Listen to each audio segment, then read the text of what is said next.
It all started over something completely ridiculous. Wi-Fi. My son and I had just set up a new router in our home, and for some reason, HOA Karen had decided she had the authority to interfere.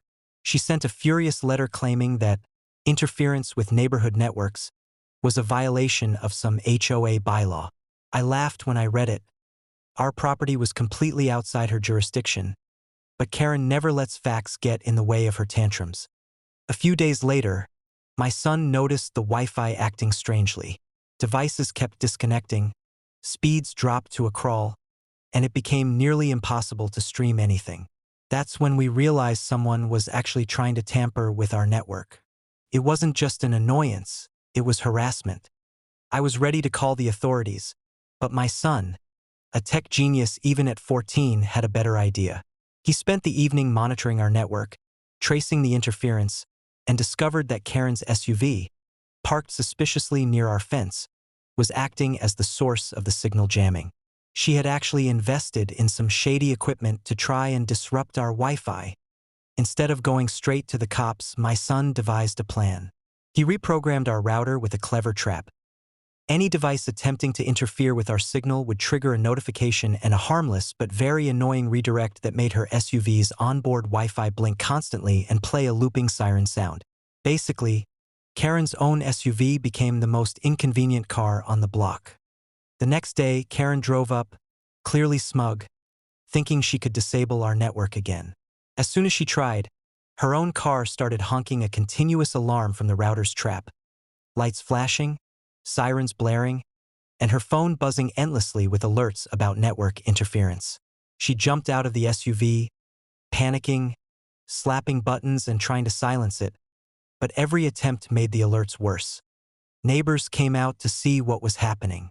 Karen, usually so confident and domineering, was flustered, red-faced, and yelling at her SUV like it was possessed.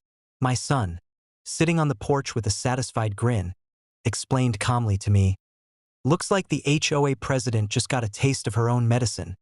The best part? We had captured everything on security cameras. Her futile attempts to fix the car were recorded in full, and once the footage was reviewed, the local police and cybercrime investigators had enough evidence to warn her that tampering with someone else's network is illegal. The HOA didn't like it either. Members were furious she had dragged them into another scandal. Within a week, Karen was receiving formal warnings and facing potential charges for attempting to disrupt private communications. Her credibility with the board and neighbors evaporated almost instantly. No one trusted the self-proclaimed enforcer anymore, and the story of her Wi-Fi fiasco spread like wildfire through the community. We never had any more issues with our network.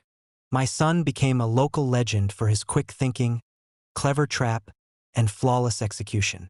As for Karen, she learned the hard way that trying to bully or manipulate people using technical means can backfire spectacularly, especially when the target is smarter than she anticipated. The victory wasn't just about Wi-Fi. It was about setting boundaries, standing up to bullying, and proving that clever thinking can outmatch arrogance every time. Our connection stayed strong, and Karen? She spent weeks trying to figure out why her SUV kept honking and flashing. Sometimes the best justice isn't a fight. It's a trap. And in this case, Karen walked straight into hers.